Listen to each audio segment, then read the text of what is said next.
രണ്ടാം പിണറായി സർക്കാരിൻ്റെ നിയമസഭാ സമ്മേളനത്തിൻ്റെ അവസാന ദിവസം ഈ സംസ്ഥാനത്തിൻ്റെ മുഖ്യമന്ത്രി പിണറായി വിജയൻ എഴുന്നേറ്റ് നിൽക്കുകയാണ്. ഒരു ഒന്നൊന്നര നിപ്പ്.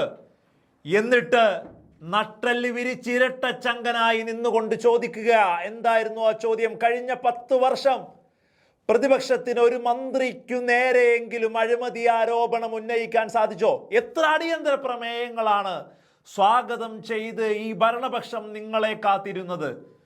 ഭരണപക്ഷം അടിയന്തര പ്രമേയത്തിന് സമ്മതം മൂളുമ്പോൾ ഇതുപോലെ പേടിച്ചോടിയ ഒരു പ്രതിപക്ഷമുണ്ടോ? അടിയന്തര പ്രമേയം എന്ന് കേൾക്കുമ്പോൾ മുട്ടിടിക്കുന്ന, ഇങ്ങനെ ഒളിച്ചോടുന്ന, വാക്കൗട്ട് നടത്തുക എന്നുള്ളതൊരു ശീലമാക്കി, ഹോബിയാക്കി മാറ്റിയ ഒരു പ്രതിപക്ഷം. എന്താ കഴിഞ്ഞ 10 വർഷം ഈ നിയമസഭയിൽ നടന്നത്?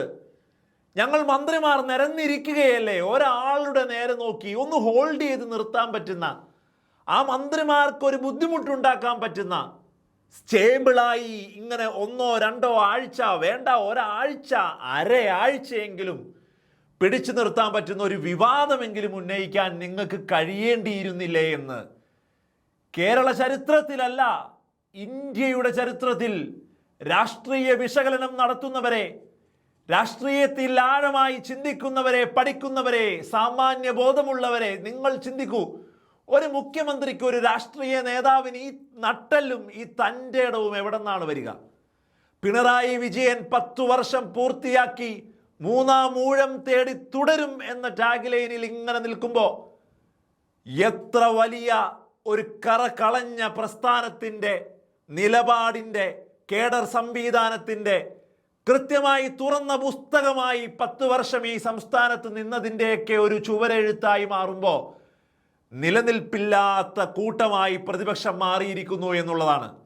പ്രതിപക്ഷം അമ്പെ പരാജയപ്പെട്ടിരിക്കുകയാണ്.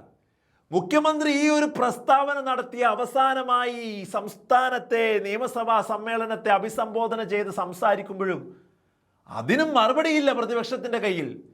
പ്രതിപക്ഷത്ത് നിന്ന് ഒന്നും പറയാനില്ല ഇതിനെതിരെയും.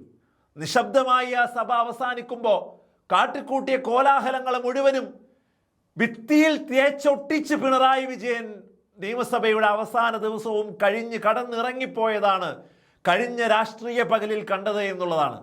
സോഷ്യൽ മീഡിയ, മുഖ്യധാരാ മാധ്യമങ്ങൾ ചർച്ച ചെയ്യുന്നത് മുഴുവനും ഈ നട്ടെല്ലിനെ കുറിച്ചാണ്, ഈ തൻ്റെ ഇടത്തെക്കുറിച്ചാണ്, കൗതുകമുണർത്തും വിധം ഇരട്ട ചങ്കിനെ കുറിച്ചാണ്. പറയാതെ വയ്യ, ഇന്ത്യയുടെ രാഷ്ട്രീയ ചരിത്രത്തിൽ ഇത്തരം ഒരു മുഖ്യമന്ത്രി ഇങ്ങനെ തൻ്റെ ഇടത്തോടെ ഒരു സഭയിൽ പ്രതിപക്ഷ നേതാവ്, അധികായന്മാർ, UDFന്റെ മുഴുവൻ നേതാക്കളെയും നോക്കി വിളിച്ചു പറയാൻ ഒരാണൊരുത്തൻ പുറപ്പെട്ടു വന്നിട്ടുണ്ടെങ്കിൽ അതിൻ്റെ പേരാണ് പിണറായി വിജയൻ എന്നുള്ളത്. സംശയമില്ല. 3-ാം തവണയും തുടരുമെന്ന് പറയുന്നതിന് അർത്ഥങ്ങൾ ഒരുപാടുണ്ടാവുകയാണ് ഇവിടെ. അടിയന്തര പ്രമേയം അവതരിപ്പിക്കാൻ ഭയപ്പെടുന്ന പ്രതിപക്ഷത്തെ ലോകത്തെവിടെയെങ്കിലും കണ്ടിട്ടുണ്ട്? സാധാരണ അടിയന്തര പ്രമേയം എന്നൊക്കെ പറഞ്ഞാൽ ചാട്ടുളി പോലെ ഭരണപക്ഷത്തിന് നേരെ, ഗവൺമെന്റിന് നേരെ വലിയ ആക്രമണമായിട്ട് വരുന്നൊരു കാര്യമല്ലേ. ഇവിടെ അതിന് ധൈര്യം ഉണ്ടായോ? പ്രതിപക്ഷത്തിന് അവതരിപ്പിക്കാനുള്ള ധൈര്യം ഉണ്ടായോ?